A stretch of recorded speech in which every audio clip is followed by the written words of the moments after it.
कभी रात में लंबा सफर किया है, कभी ऐसा लगा है कि यार ये सड़क ये खत्म ही क्यों नहीं हो रही। हेडलाइट की रोशनी में बस आगे का थोड़ा सा रास्ता दिखता है और महसूस होता है कि हम किसी सुरंग में चले जा रहे हैं जिसका कोई अंत ही नहीं है। आज हम एक ऐसी ही अजीब सी बेचैन करने वाली यात्रा और उसके पीछे छुपे एक डर को समझने की कोशिश करेंगे। तो जरा सोचिए, आप घंटों से गाड़ी चला रहे हैं पर आपकी मंजिल वो आ ही नहीं रही। मैप्स काम नहीं कर रहे और ऐसा लग रहा है जैसे जैसे वक्त रुक गया है। ये रात में सफर करने वालों का एक बहुत कॉमन डर है ना? लेकिन हमारी लोक कथाओं में इस डर का एक खास नाम है। तो ये जो छलावे का एक्सपीरियंस है ना, इसका सबसे जरूरी हिस्सा है एक ही जगह पर अटक जाना। ये बस रास्ता भटकना नहीं है, नहीं, ये उससे कहीं ज्यादा है।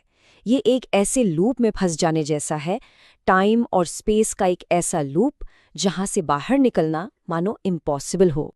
इसको ऐसे समझिए जैसे उन कॉलेज स्टूडेंट्स की बस ट्रिप में हुआ था।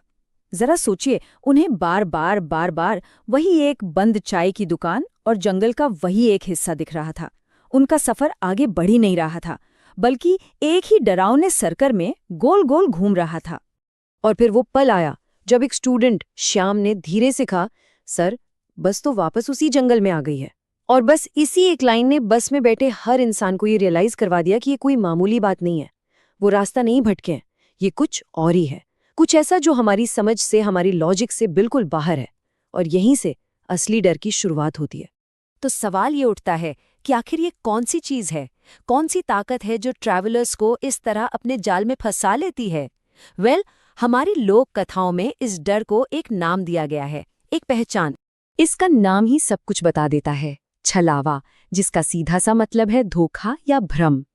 ये एक ऐसी आत्मा मानी जाती है जिसका एक ही मकसद है, सफर करने वालों के दिमाग में कंफ्यूजन पैदा करना और उन्हें उनके रास्ते से भटका देना। अब यहाँ एक इंटरेस्टिंग बात है, छलावा कोई डीमन या शैतान नहीं है, बल्कि ये एक भटकी हुई आत्मा है।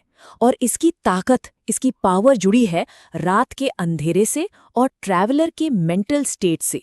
मतलब कोई जितना ज्यादा थका हुआ होगा, जितना ज्यादा डरा हुआ होगा, ये छलावा उतना ही पावरफुल होता जाएगा।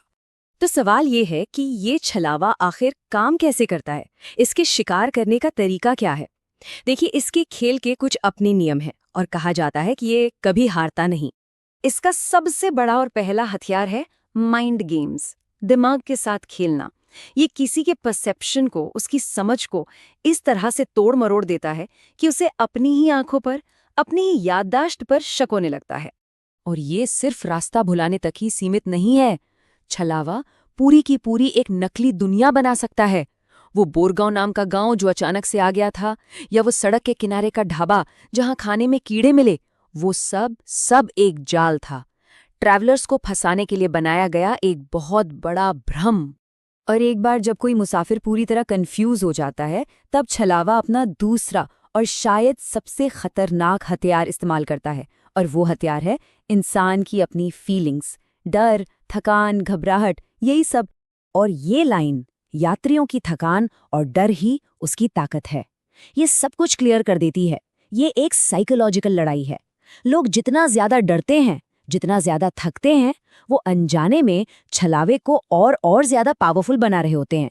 ये एक ऐसा विशिष्ट साइकिल बन जाता है जिससे निकलना मुश्किल है। लेकिन रुकिए, छलावे का सबसे खतरनाक रूप तो अभी बाकी है। एक ऐसा छलावा जो सिर्फ रास्ता नहीं भटकाता, बल्कि वो लोगों के बीच में आकर उन्हें अंदर से तोड़ देता है। इसका नाम है अमावस छलावा। ये छलावे की सबसे कह सकते हैं चालाक वैरायटी है। ये अकेले शिकार नहीं करता, नहीं, इसे ग्रुप्स में घुसना पसंद है। उनके अंदर शक और पैरानोया फैलाना पसंद है। और ये तब तक नहीं रुकता जब तक पूरा का पूरा ग्रुप खुद ही एक दूसरे का दुश्मन न बन जाए। और इसका तरीका सच में डरावना है। ये सबसे पहले ग्रुप के सबसे कमजोर, सबसे थके हुए इंसान को टारगेट करता है, उसे अपने असली रूप से डराकर मार डालता है और फिर उसकी लाश पर कब्जा कर लेता है। उसी का रूप लेकर एक दोस्त बनकर ये ग्रुप में वापस शामिल हो जाता है। और यहीं से इसका असली खेल शुरू होता है। और यही वो पल था, वो क्लाइमैक्स, जब वही स्टूडेंट श्याम, जो अब तक सबकी मदद करता दिख रहा था, अचानक कहता है, लेकिन छलावा तो मैं हूं। सोचिए जरा, वो कब से उन सब के बीच छलावा बनकर मौजूद था और उन्हीं को एक दूसरे के खिलाफ भड़का रहा था। तो क्या इस भयानक लूप से बचने का कोई तरीका है? अगर कोई इस जाल में फंस जाए तो उसे क्या करना चाहिए? हमारी लोक कथाओं में इसके कुछ रास्ते भी बताए गए हैं। यहाँ फंसे हुए लोगों के सामने एक बहुत मुश्किल चॉइस होती है। गाड़ी चलाते रहें तो रिस्क ये है कि सुबह होने से पहले पेट्रोल खत्म हो जाएगा और फिर तो आप पूरी तरह फंस गए। और अगर गाड़ी रोक दें तो फिर आप एक आसान टारगेट बन जाते हैं और छलावा आसानी से हमला कर सकता है। मतलब दोनों ही ऑप्शंस में जान का खतरा है, कोई भी रास्ता सेफ नहीं है। तो फिर बाहर निकलने का असली तरीका क्या है? एक ही तरीका है, उस बहुरूपिये को, उस धोखेबाज को पहचानना जो आपके बीच में ही छुपा है। लोक कथा कहती है कि जिस शरीर पर छलावे ने कब्जा किया है वही उसकी ताकत का, उसका एंकर है। उस शरीर को खत्म करने पर ही ये लूप टूटता है। और एक और इंटरेस्टिंग बात, कहते हैं कि जब कोई इंसान छलावे को हरा देता है तो उस आत्मा को मुक्ति मिल जाती है। अब इस पूरी कहानी को जानने के बाद हम एक बहुत ही बेसिक सवाल पर आते हैं। क्या ये सब सच है या फिर इसके पीछे कोई लॉजिकल, कोई साइंटिफिक वजह भी हो सकती है? मजे की बात यह है कि इन कहानियों में ही एक दूसरा लॉजिकल एंगल भी दिया गया है। ये कहा जाता है कि ये सब अंधविश्वास है।